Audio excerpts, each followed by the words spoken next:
Kisah batu yang melarikan baju seorang nabi yang pemalu. Konon, kaum pria dari Bani Israel terbiasa mandi bareng sambil telanjang, sehingga tak heran jika satu sama lain bisa saling melihat aurat dan tubuh masing-masing. Namun, karena saking pemalunya, Nabi Musa tidak pernah mau jika diajak mereka untuk mandi bersama. Alih-alih mandi bareng, Musa lebih memilih mandi sendirian, sehingga aurat atau bagian tubuhnya tidak pernah terlihat oleh orang lain. Di sisi lain, tidak pernah ada nabi dan rasul yang selamat dari gangguan orang-orang jahil dari kalangan Bani Israel. Tak terkecuali Nabi Musa. Suatu saat sudah tersiar kabar kebohongan dan tuduhan bahwa di balik tertutupnya tubuh Musa ada penyakit dan kekurangan yang tersembunyi. Sudah bisa dipastikan, tuduhan itu sangat menyakitkan perasaan Nabi Musa. Akibatnya, Allah pun tidak ridho melihat kebohongan yang dialamatkan kepada nabinya. Pasalnya, akan mengurangi kepercayaan umat kepadanya. Lagi pula, dalam pandangan manusia, para rasul haruslah tampil sebagai sosok paling sempurna, tidak memiliki kekurangan sedikit pun, baik dalam tampilan fisik maupun budi pekerti.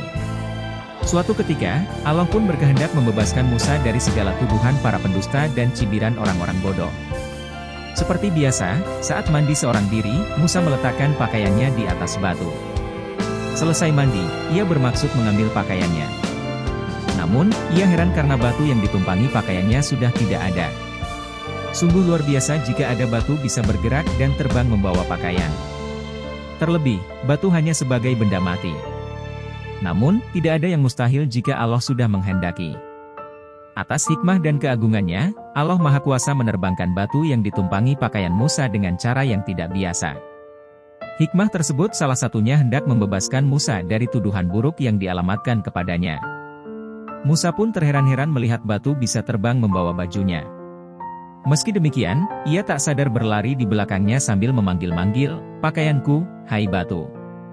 Pakaianku!" Tapi batu itu terus membawa terbang bajunya. Sungguh pemandangan yang sangat langka. Musa seorang nabi yang sangat pemalu, tiba-tiba berlari telanjang di belakang batu yang membawa pakaiannya.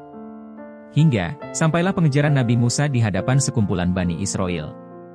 Dan dengan mata kepala sendiri, mereka bisa melihat tubuh Nabi Musa sangat bagus tanpa cacat sedikit pun.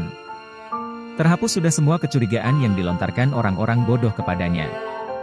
Batu yang membawa kabur pakaian Musa terhenti. Pakaiannya pun langsung diambil dan dikenakannya. Namun setelah itu, ia mengangkat tongkatnya dan menghadap kepada batu tersebut.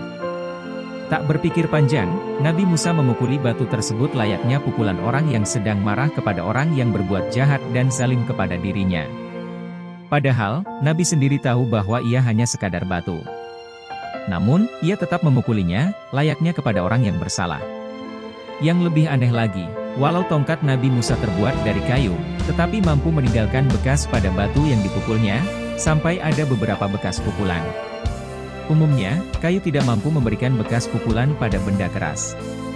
Pasalnya batu lebih keras dari kayu. Seringkali, tongkat kayulah yang pecah bila dipukulkan pada batu. Lain halnya dengan tongkat Nabi Musa. Ia bukanlah sembarang tongkat yang diciptakan Allah. Ia sangat kuat memiliki sejumlah keistimewaan lain. Salah satunya mampu memberikan bekas pukulan pada batu yang telah melarikan pakaiannya, bahkan terlihat hingga ada 6 atau 7 pukulan. Kisah ini juga diceritakan langsung oleh Rasulullah dalam haditsnya, sebagaimana riwayat Al-Bukhari melalui sahabat Abu Hurairah. Sesungguhnya Musa adalah seorang yang sangat pemalu dan sangat menjaga aurat. Karena saking pemalunya, tidak pernah ada bagian kulit atau aurat yang terlihat. Namun hal itu membuat Musa diganggu oleh sebagian orang Bani Israel. Mereka berkata, tidaklah Musa bersikap tertutup seperti itu kecuali karena ada kekurangan di kulitnya, baik karena lepra, kuman kulit, maupun penyakit lain. Sesungguhnya Allah hendak membebaskan semua yang dituduhkan oleh kaum Bani Israel kepadanya. Pada suatu saat, Musa masuk ke pemandian seorang diri. Ia menanggalkan pakaian di atas batu, lalu mandi.